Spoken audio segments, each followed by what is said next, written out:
धर्म के आड़ में बिजनेस का पाठ पढ़ाने वाले डॉक्टर विवेक बिंद्रा अम्बेडकर के जिन घटनाओं का जिक्र अपने वीडियो में किया है, उनके द्वारा बताए गए कुछ घटना गलत हैं और मुझे ये नहीं लगता कि बी.आर. अम्बेडकर ने जहां इन घटनाओं का जिक्र किया है अपनी आत्मकथा में, उसे विवेक बिंद्रा पढ़े, जिसे अमेरिका के कोलंबिया यूनिवर्सिटी में सम्मिलित किया गया है, पढ़ाया जाता है।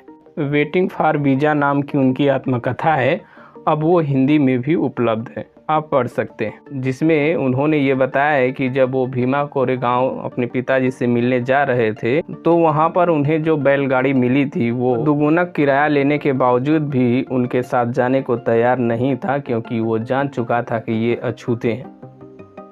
बाद में जाने को तैयार इस बात पर हुआ था कि वो गाड़ी नहीं हाँकेगा, वो गाड़ी यहीं लोग हाँकेंगे, स्वयं हाँक कर जाएंगे। और दूसरी की घटना जिसमें विवेक बिंद्रा ने वो क्लर्क की बात कही है, जिसमें उन्हें फेंक कर फाइलें देने का जिक्र किया है, वो भी गलत। ये भी घटना अम्बेडकर साहब ने अपनी आत्मकथा में लिखा है, जिसमें उन्होंने बताया कि उनके किसी सहयोगी के साथ ऐसा व्यवहार किया गया था।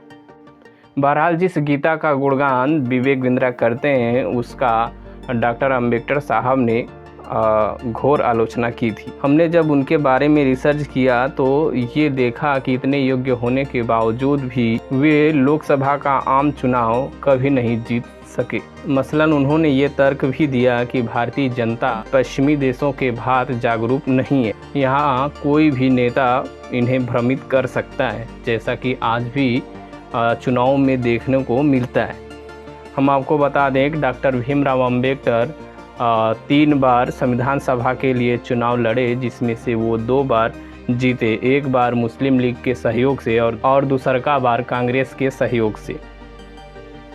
पहले लोकसभा चुनाव 1952 में वो बम्बई के सीट से हार गए और उसके बाद 1954 में उपचुनाव हुआ था, जिसमें उनको हार का सामना करना पड़ा था। कारण एक ही था कि कांग्रेस ने उनके खिलाफ इतने ज़ोर शोर से प्रचार किया कि लोग भ्रमित हो गए। अंत में आपसे एक बार अनुरोध करेंगे कि आप डॉक्टर भीमराव अम्बेडकर का आत्मकथा पढ़िए, जो उन्होंने खुद अपने से लिखा हुआ है और वो अब हिंदी में भी उपलब्ध है।